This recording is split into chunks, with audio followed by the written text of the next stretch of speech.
네, 오늘은 레위기 8장입니다. 레위기 8장부터 우리 보기를 원하는데요. 레위기 8장 1절 말씀 같이 읽겠습니다. 레위기 8장 1절입니다. 여호와께서 모세에게 말씀하여 이르시되, 2절입니다. 3절까지 읽겠습니다. 너는 아론과 그의 아들들과 함께 그 의복과 관유와 속죄제 수송아지와 숫양 2마리와 무교병 한 광주리를 가지고 온 회중을 회막문에 모으라. 아멘. 이제 제사장들에게, 이제 모든 백성들에게 그 5가지 제사, 이 5가지 제사를 통해서 너희는 출애굽기에서 만들었던 이제 성막을 통해서 나와 만나자. 그래서 내게 나와오라. 어떤 방법으로요? 이 제사의 방법으로 내게 나와오라.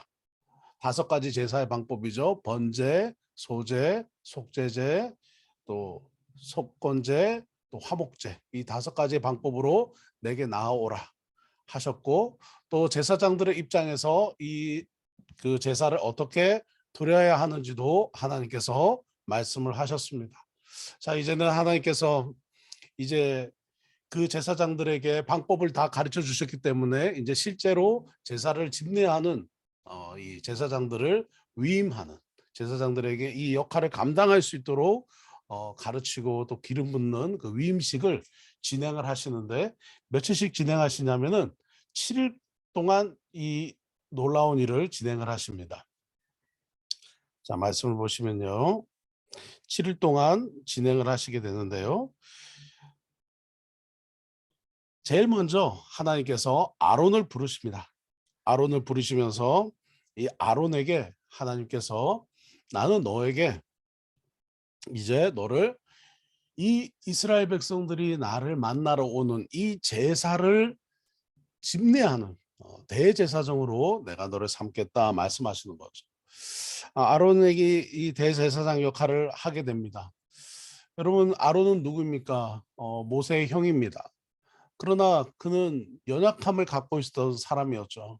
출애굽기 32장 말씀에 이 금송아지 사건, 출애굽기 32장의 이 금송아지 사건을 통해서 아론이 얼마나 귀가 얇고 심지가 약하고 깊이가 없고 얼마나 잘 흔들리고 그냥 갈대처럼 이리저리 흔들리는 사람인 것을 우리는 이 출애굽기 32장 금송아지 사건을 통해서 우리는 봤습니다. 아론이 백성들의 이 우상 숭배에 대해서 그가 거부했었다면 백성들은 죽지 않았을 수도 있어요. 그러나 그가 백성들의 우상 숭배하는 것을 받아들이고, 심지어는 아론이 이 아피스라고 하는 금송아지 우상을, 당시 우상을 만들어서 여호와다라고까지 말하게 되면서 정말 참혹한 일이 그에게 일어났습니다. 근데 하나님께서 이 아론에게 다시 기회를 주시는 거죠. 어떤 기회입니까? 아주 중차대한 기회를 주시는 거죠. 그것은 이 회중들, 이스라엘 회중들이 이 주님 앞으로, 이 하나님 앞으로 만나러 오는 이 제사를 집례하고 성막을 관리하는 대제사장의 이 놀라운 역할을 주시는 거죠. 정말 놀랍고 귀한 은혜가 아닐 수 없습니다. 다시 기회를 주시는 하나님. 아론의 심정이 어땠을까요? 정말 어쩌면 모세하고 같이 다니면서 열등감도 있을 수 있고, 어쩌면 정말 나는 왜 그랬을까 하는 그 실수에 대한, 그 금송아지 사건에 대한 실수에 대해서 계속 회상하면서 좀 낙심하는, 낭망하는 그런 마음이 아론에게 있을 수 있죠. 사람은 다 후회하지 않습니까? 또 아론은 또 나이가 엄청 지금 많은 상태였기 때문에 이제 80이 넘었고 이제 100세 가까이 되어가는 상황에서 뒤를 돌아보면서 많은 실수가 있었지만, 정말 그 홍해 사건을 경험하면서도 그냥 하나님을 철저하게 신뢰하지 못했고 다시 우상 숭배하는 그의 모습의 그 연약함 속에서 많은 후회를 했을 것 같습니다. 그런데 하나님께서는, 우리 하나님은 어떻게 하셨죠? 다시 기회를 주셨다라는 거죠. 다시 하나님께서 아론에게 기회를 주셨어요. 그것도 대제사장이라는 놀라운 역할을 주셨습니다. 어쩌면 사도 바울이 고백했던 것처럼 나는 정말 사도 중에 지극히 작은 사도다. 나는 정말 하나님께 쓰임받을 자격이 없는 사람이다. 그런데 하나님께서 나를 사도 삼으신 것은 정말 하나님의 은혜 중에 은혜다라고 고백하는 거죠. 저희들 우리의 삶도 그럴 것 같습니다. 인생을 뒤로 돌아보면 얼마나 후회되는 게 많고 아쉬운 게 많습니다.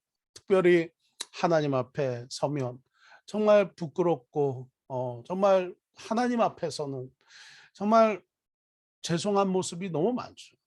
그런데도 우리 하나님은 우리에게 오늘도 그럼에도 불구하고 우리가 철저히 실수하고 철저히 부족하고 철저히 정말 패배하는 사람인데도 하나님은 우리에게 나는 너를 포기하지 않는다. 너의 실수, 너의 잘못, 너의 부족함 내가 다 덮고 너를 끝까지 붙들고 너에게 계속해서 기회를 주기 원한다. 나는 너를 세우기 원한다. 주께서 말씀하시는 거죠. 아마도 하나님은 아론의 마음 중심을 보았던 것 같아요. 아론이 이 위임식이 다 끝나고 10장 마지막에서 정말 하나님 앞에 염치 없어서 못하겠다. 하나님 앞에 염치 없어서 어떻게 내가 그렇게 하겠냐 하는 그런 장면이 있는데요. 10장 가면 정말 하나님 앞에 그래도 아론이 부족하고 엄청난 실수를 저지르고 우상 숭배 같은 정말 엄청난 실수를 저지르는데도 아론의 마음 중심은 그래도 하나님 앞에 양심이 있었던 사람이었다 하는 거죠. 하나님께서 다윗도 그렇게 쓰셨던 것 같아요. 다윗도 살인죄를 저지르고 네? 바세바를 취하기 위해서 남편 우리아를 죽이기까지 했지만 하나님께서 그에게 그를 내 마음에 합한 자라고 칭찬하셨던 이유는 다윗의 마음 깊이에 그렇게 죄가 많고 그렇게 실수가 많아도 다윗의 삶 속에서 하나님께서 다윗의 마음 깊이 중심에 하나님을 향한 회개와 그 양심이 있었다는 거죠. 그래서 참 중요한 것 같아요. 우리가 부족하고 실수하고 어려워도 양심이 있어야 된다.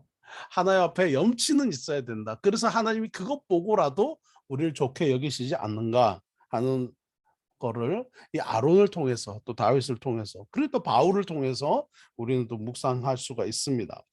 자, 이제 위임식이 진행이 되는데요. 간단하게 말씀을 드리면 위임식은 온 회중을 모아서 진행을 합니다. 온 회중을 모아서 진행을 하고 여기에 중요한 숫자가 나오는데 이 7이라고 하는 숫자입니다. 자, 7일 동안 위임식이 진행이 돼요. 7일 동안 위임식이 진행이 되고 위임을 받는 대상들은 아론과 그의 아들들이 다 위임을 받습니다. 그리고 7일 동안 회막에 거주합니다. 7일 동안 회막에 거주합니다. 다시 한 번 더 여러분 이제 혼란하지 않죠? 회막이 뭐죠? 회막은 성막입니다. 아시겠죠? 회막은 성막입니다. 그리고 성막이 또 회막입니다. 그리고 장막은 뭐죠? 또 증거막은 뭐죠? 증거막은 성막, 회막이 또 증거막입니다. 같은 말입니다. 같은 곳을 의미하는 것입니다. 여기서 이제 레위기에서 회막이라고 말하는 것은 영어로 하면 미팅 플레이스, 우리나라 말로 하면 만남의 장소죠. 누구하고 만납니까?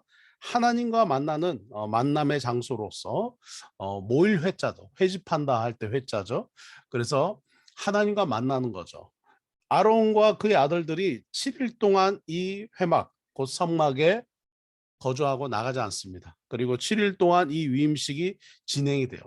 근데 이 일이 다 진행될 때마다 하나님께서 모세가 뭐라고 말씀하시냐면 이 8장에서 7번 반복하는 구절이 있는데요. 여호와께서 모세에게 명령하신 것 같았더라. 여호와께서 모세에게 명령하신 것 같았더라. 이게 7번 나옵니다. 7번. 그래서 as the Lord commanded Moses. 하나님께서 모세에게 말씀하신 것처럼 그렇게 이루어졌다는 거죠. 우리가 7자라고 하는 숫자를 우리가 잘 알고 있죠. 구약 성경에서 7자는 완전함을 상징하는 겁니다. 그래서 이 위임식은 완전했어요. 하나님과 이스라엘 백성들이 만나게 되는 이 위임식은 정말 완전하게 진행이 되었다. 7일 동안 위임하고 7일 동안 해막에 거주하고 7번 여호와께서 모세에게 명령하신 것 같다더란 말씀이 반복되는 것을 통해서 레위기 8장에서 이 위임식의 완벽함, 이 위임식을 집례하시는 하나님이 얼마나 마음을 두시고 온전한 마음으로 인도하셨는지를 보게 됩니다. 그래서 아론과 또 아들들을 물로 씻어요. 물로 씻는데 자기가 스스로 샤워를 하는 게 아닙니다. 모세가 씻겨줍니다. 모세가 씻겨줍니다. 이 뜻은 뭐냐면 우리가 어떤 사람을 이 제사장들을 위임시킬 때 스스로가 나 위임하겠다가 아니라 어떻게 해요? 모세가 씻겨주는 것을 통해서 하나님이 세워주신다는 것을 우리는 인정하는 것입니다. 하나님이 세우는 제사장들입니다. 하나님께서 씻겨주시고 하나님께서 세워주시는 제사장이다. 그래서 이 직분은 내가 하고 싶다고 할 수 있는 것도 아니고 누가 하라고 해서 되는 것도 아니고 하나님이 세워주셔야 되는 게 바로 이 제사장의 직분이란 것을 보게 됩니다. 지정된 옷을 입었습니다. 신분이 달라진 거죠. 달라진 신분입니다. 이전에 그가 어땠든 그가 어느 출신이든 그가 어디에서 왔든 그가 가정의 출신이 어떻든 하나님이 세워주시는 이 제사장들은 하나님이 주시는 옷을 입고 신분이 바뀌는 거예요. 그리고 기름 부음을 받았습니다. 기름 부음을 받는다는 것은 하나님 앞에서 성결하고 능력을 덧입는 것을 의미합니다. 성결자입니다. 성결자. 성결하고 능력을 입힘 받는 것을 의미해요. 그래서 기름 부음 받았다라고 이야기하는 것입니다. 그래서 그가 부족하고 그의 과거가 어땠든 하나님이 기름 부어 세워서 위임시키는 거죠. 그리고 위임식의 제사가 있는데 바로 속죄제를 드리는 것입니다.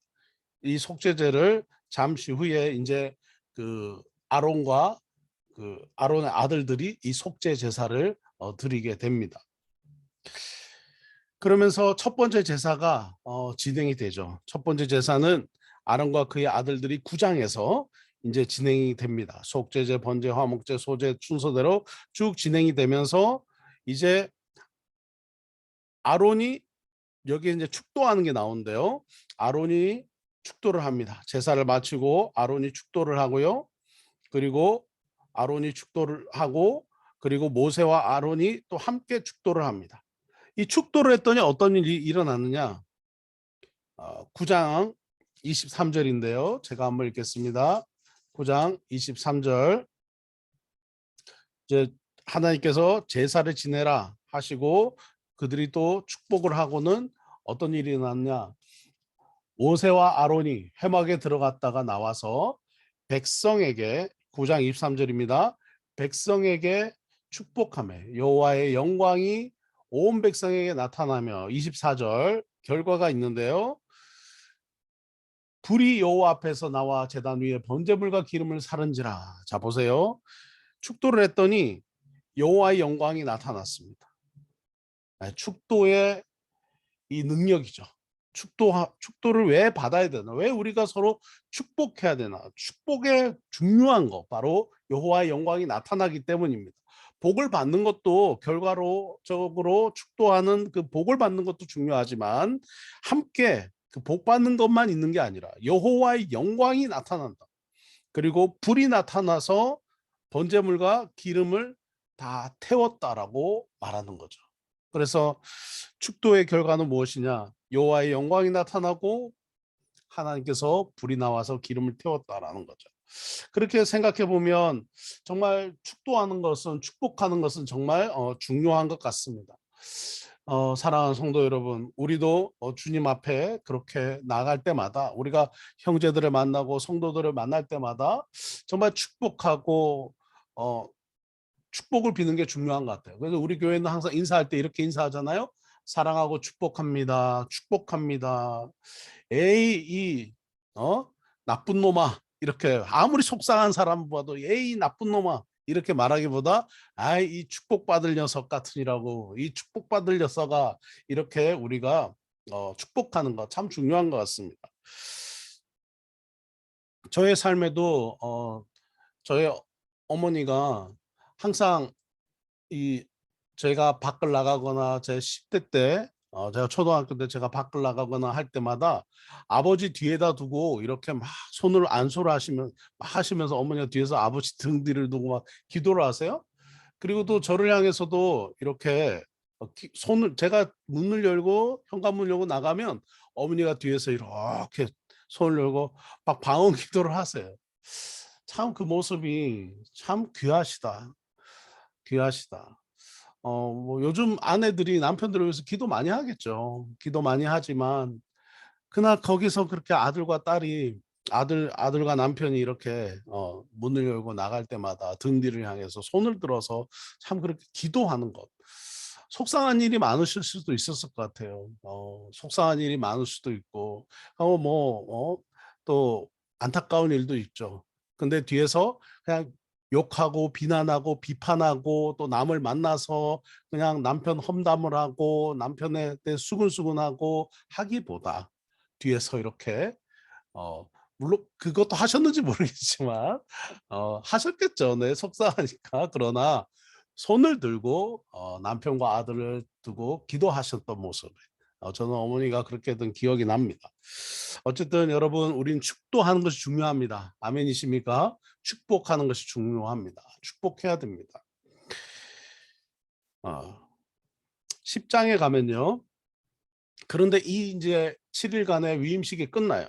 위임식이 끝났는데 여기서 놀라운 참 깜짝 놀랄 일이 일어나는데요. 아론의 아들 나답과 아비후가 죽습니다. 죽어요. 실수를 합니다. 어떤 실수였냐면 여호와께서 명령하지 않은 불, 여호와께서 명령하지 않은 불, 이 히브리 말로는 주르라고 말하는데요. 불법적인 불이에요. 불법적인 불. 해서는 안 되는 거죠. 근데 불법적이다라고 말하는 것이 어떤 거로 표현됩니까? 바로 하나님이 명령하지 않은 것은 다 불법이에요. 여러분 아까 여기 7번 반복됐다는 말이 나왔잖아요. 8장에서 8장에서 7번 반복됐던 말이 뭡니까? 여호와께서 모세에게 명령하신 것 같았더라. 여호와께서 모세에게 명령하신 대로 위임식이 진행이 됐는데 이제 정작 위임을 받은 아론의 아들 나답과 아비후가 제단에 불을 피우면서 여호와께서 명령하지 않은 다른 불, 불법적인 불을 담아서 분향을 했습니다. 이것에 대해서 이 일이 일어나자 바로 제단의 하나님 앞에서 여호와 앞에서 불이 나와서 그들을 삼키며 그들이 죽게 됩니다. 정말 무서운 장면이죠. 죽게 됩니다. 그런데 이 장면이 왜 이렇게 그러면 그들이 불이 나와서 그들을 삼켰을까? 왜 그런 일이 있었을까? 하나님이 아론에게 처음 말씀하시고 마지막 말씀하시는 장면이 나와요. 하나님은 항상 모세에게만 말씀하시는데 하나님이 아론에게 처음 말씀하시고 처음이자 마지막으로 말씀하시는 게 바로 이 사건에서 나와요. 그 사건에서 하나님이 뭐라고 말씀하시냐면 10장 8절입니다. 10장 8절 9절인데요. 여호와께서 아론에게 말씀하시되, 레위기 10장 8절 9절, 여호와께서 아론에게 말씀하여 이르시되 너와 네 자손들이 회막에 들어갈 때는 와인과 독주를 마시지 마라. 포도주와 독주를 마시지 마라. 그리하여 너희 죽음을 면하라. 죽음을 면하라. 그러면 나답과 아비후가 죽은 이유가 또 여기에서 우리가 예상을 해볼 수 있습니다. 회막에 들어가면서 술에 취해서 들어갔다는 거예요. 그래서 하나님께서 뭐라 말씀하시냐면 금주해라. 너희 대대로 지킬 영원한 규례는 술 마시지 마라. 금주, 술 마시지 마라. 술을 마시지 마라. 이 제사장들이 그렇게 고백합니다. 여러분 오늘날 우리도 하나님께서 우리 자신, 우리 모두를 만인 제사장으로 부르셨잖아요. 우리 몸은 하나님의 성전입니다. 하나님께서 우리 몸을 이렇게 하실 때 하나님이 우리 안에 거하시는 성령으로 거하시죠. 내주하시죠. 술을 마셔야 되나 안 마셔야 되나 뭐 많은 논쟁이 있습니다만은 주로 논쟁을 하시는 분들은 술을 마시고 싶어 하시는 분들이고 논쟁을 안 하시는 분들은 술 안 마시는 분들이 있어요.